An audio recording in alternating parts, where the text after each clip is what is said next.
A Páscoa, ela tem um sentido de ressurreição para nós cristãos. Há um simbolismo, o terceiro dia, o dia da vitória de Jesus Cristo sobre a morte. Eu quero apenas enfatizar um pouco mais alguns detalhes a respeito da crucificação, a morte e ressurreição de Jesus Cristo. A Bíblia nos diz que Jesus Cristo, ele foi açoitado. Para quem não sabe, um açoite representa 40 chibatadas, e o açoite ele é dado com um tipo especial de chicote, que é o azorrague. O azorrague ele tem na sua ponta 12 faixas de couro, e nas pontas desses couros existem pontas de osso e de chumbo. É para tornar ainda mais sofrível, mais terrível os efeitos. Então a cada chibatada, aquilo representa, portanto, 12 chicotadas. E não são chicotadas normais, porque onde o azorrague bate, ele agarra com aquelas pontas, e quando puxa, vem pedaço de carne.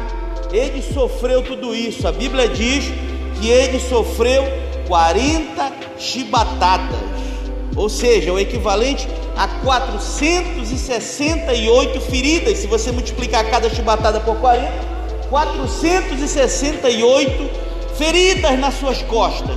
E uma coroa de espinho foi colocado sobre a sua cabeça, espinhos africanos daquela região desértica, espinhos que têm entre 7 e 10 centímetros, capazes até mesmo de perfurar o osso do crânio.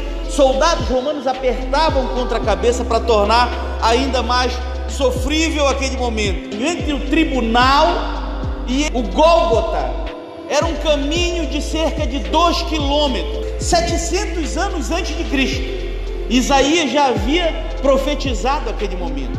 Verdadeiramente ele tomou sobre si as nossas enfermidades e as nossas dores levou sobre si, e nós o reputávamos por aflito, ferido de Deus e oprimido, mas ele foi ferido por causa das nossas transgressões e moído por causa das nossas iniquidades.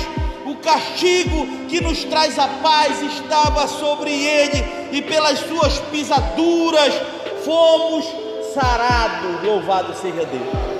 Prosseguiu levando a cruz nos seus ombros, carregando sobre ele o peso dos nossos pecados, no ponto exato onde foi cravado aqueles grandes pregos de cerca de 10 centímetros, e ali ele foi crucificado.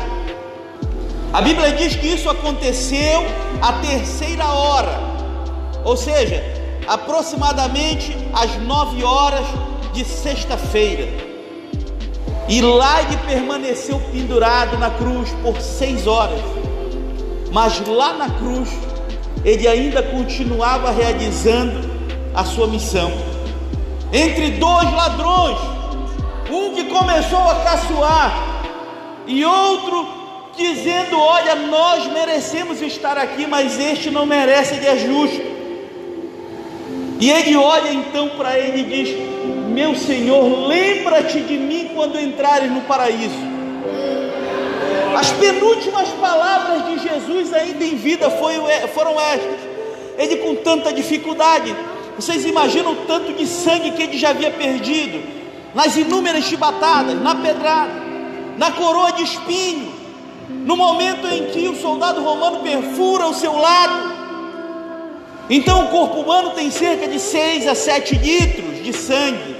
Ele já havia perdido todo o sangue, já estava agonizando, mas ainda assim encontrou forças para dizer para aquele que pediu, para aquele que reconheceu seus pecados ainda na cruz, antes de morrer, ele diz: ainda hoje estarás comigo no paraíso. Louvado seja o nome do Senhor. Logo em seguida ele expirou.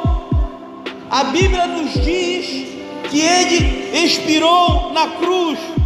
Era por volta de 3 horas da tarde quando isso aconteceu.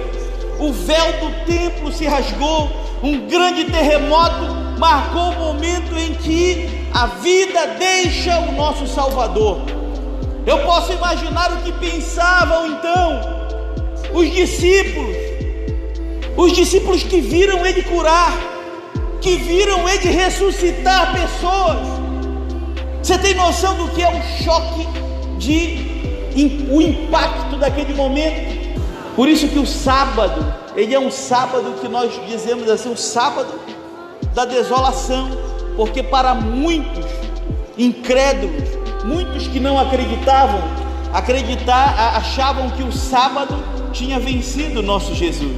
Foi colocado uma pedra, foi fechado o sepulcro, enrolado em lençóis, e o nosso Jesus Cristo estava lá dentro. E agora não restava outra coisa a não ser se lamentar, e assim fazia Maria Madalena. A Bíblia diz que pela madrugada ainda, amanhecendo o primeiro dia da semana, ela foi ao sepulcro, e foi o trecho que nós lemos aí de Mateus capítulo 28.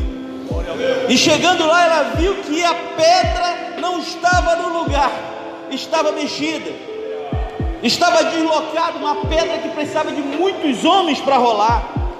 E a primeira coisa que veio à mente dela é que levaram o corpo do meu Jesus. Ela achava talvez que algumas outras pessoas tivessem levado. Mas aí então, esses dois homens que aparecem lá, homens de branco, esses dois anjos que estavam assentados, a Bíblia diz lá em João, no final de João, descreve detalhes, que eles estavam assentados, onde fica próximo à cabeça e outro próximo ao pé, de onde estaria o corpo de Jesus. Ela viu os lençóis no chão, e aqueles anjos então olharam para ela e disseram: não tenha medo, porque eu sei o que tu estás buscando aqui. Eu sei que tu vens buscar a Jesus que foi crucificado, mas eu quero te dizer que ele não está aqui, porque ele ressuscitou. Louvado seja o nome do Senhor Jesus. E a Bíblia diz que dois varões vestidos de branco estavam ali, viraram enquanto os varões galileus choravam e olhavam Jesus Cristo sumindo nas nuvens. Ele dizia assim, os dois varões galileus: porque estáis olhando para o céu? Esse Jesus que dentre vós foi recebido em cima no céu, há de vir assim como para com o céu vistes ir. Ele está dizendo que ele vai voltar, ele ressuscitou e um dia voltará